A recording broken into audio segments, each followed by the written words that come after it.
Ninth के student ध्यान दें। आज के इस वीडियो में मैं आपको त्रैमासिक परीक्षा के लिए गणित का एक महत्वपूर्ण प्रश्न पेपर इस वीडियो में बताने वाली हूँ। बेहद ही इंपॉर्टेंट प्रश्न पत्र है ये आपका, तो बिना किसी डाउट के देखिए और अच्छे से कंप्लीट करिए। सारे ही प्रश्न इसके महत्वपूर्ण आपके लिए होने वाले हैं। तो देखिए बिना किसी डाउट के देखते हैं।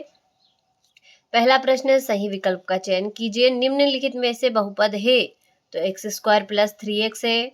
0.116 प्लस 0.6 का मान होगा तो 0.76। 2/5 प्लस 1/5 का मान होगा तो 3/5 होगा। रैखिक बहुपद की घात होती है तो 1। और चित्र में दिखाए गए छायांकित भाग को निम्न भिन्न से दर्शाइए। तो देखिए इसका होगा 1/4, क्योंकि यहाँ पर कुल 4 भाग दे रखे हैं इस डब्बे में और इसका एक भाग है जो भरा हुआ है, तो इसका होगा आपका 1 और जो भी कुल है वो है 4, यानी कि 1/4। अगला है आपका 2/5 गुणित 15/7 का मान होगा तो 6/7 होगा। तो देखिए इस तरीके से जो आपका पहला प्रश्न था वो आपका अच्छे से कंप्लीट हुआ। दूसरा प्रश्न है आपका, रिक्त स्थानों की पूर्ति कीजिए। तो भिन्न 1/4 का दशमलव रूप 0.25 है। 3x² में x² का गुणांक 3 है। a की पावर m गुणित a की power n equal am plus n है। और करनी में 2 एक अपरिमेय संख्या है। बहुपद 2 + 4y एक रैखिक बहुपद है। शून्य अचर पद की घात सदैव शून्य होती है। तो देखिए इस तरीके से जो आपका दूसरा प्रश्न था वो भी आपका अच्छे से कंप्लीट हुआ। अगला प्रश्न है हमारा, तो देखिए तीसरा प्रश्न है आपका, एक शब्द वाक्य में उत्तर लिखिए। तो 2 की घात 4 का मान होगा तो 6 होगा। और 0.75 गुणित 3 का मान होगा तो 2.25 होगा। 3 पदों वाले बहुपद को क्या कहते हैं? तो त्रिपद बहुपद। आयत के परिमाप को सूत्र लिखिए। तो 2 कोष्टक में लंबाई प्लस चौड़ाई। बहुपद 5x - 4x² प्लस 3 का मान x = 2 पर होगा तो 3। आयत का प्रत्येक कोण कितने अंश का होता है? तो 90 डिग्री का होता है। तो देखिए इस तरीके से तीसरा प्रश्न भी आपका कंप्लीट हुआ। चौथा है आपका, सही जोड़ी बनाइए। तो करनी कोष्टक में -5 गुणित -4 तो होगा आपका 20। -6 प्लस 21 तो 15 हो जाएगा। 3/4 गुणित 8 तो 6 होगा। वर्ग का परिमाप तो इसका हो जाएगा आपका 4 गुणित भुजा। 0.1 तो होगा आपका 1/10।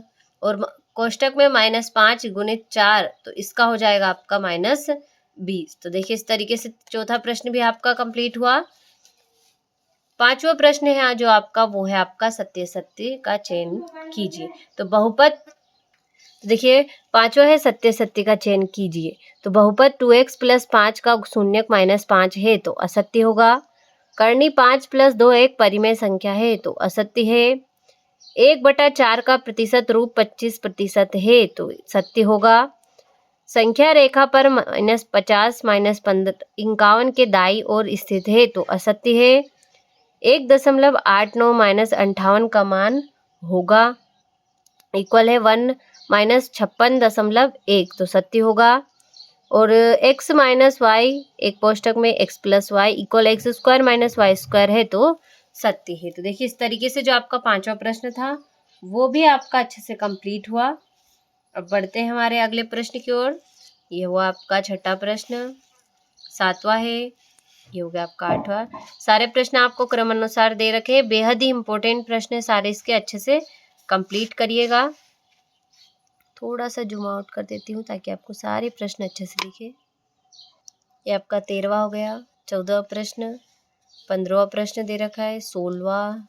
इस तरीके से देखिए आपको क्रमानुसार सारे प्रश्न दे रखे हैं, तो उनको बिना किसी डाउट के कंप्लीट करिएगा क्योंकि सारे ही प्रश्न आपके लिए बहुत ही इंपॉर्टेंट है। तो देखिए 19वां आपका, 263 का मान ज्ञात कीजिए। माइकल ने एक तस्वीर में रंग भरने के कार्य 7/12 घंटा में समाप्त किया। वैभव ने उसी तस्वीर में रंग भरने का कार्य 2/4 घंटे में समाप्त किया। किसने ज़्यादा समय कार्य किया? यह समय कितना ज़्यादा था? इस तरीके से आपको ज्ञात करना है। 21वां प्रश्न हो गया आपका। ये हो गया आपका 22वां प्रश्न। 5 करनी में 5 माइनस करनी में 3 को सरल कीजिए। ये हो गया आपका 23वां प्रश्न। तो देखिए इस तरीके से कुल जो 23 प्रश्न आपको इस पेपर में देखने को मिलेंगे। बेहद ही इम्पोर्टेंट प्रश्न है ये सारे आपके लिए, जो आपको त्रैमासिक परीक्षा में बहुत ज़्यादा मदद करने वाले हैं। तो बिना किसी डाउट के इस पेपर के प्रश्नों को कंप्लीट करिएगा, क्योंकि हमारे पास टाइम बिल्कुल भी नहीं है, हमारी त्रैमासिक परीक्षा बहुत ही नज़दीक आ गई है। तो जल्दी से कंप्लीट करें सारे प्रश्नों को।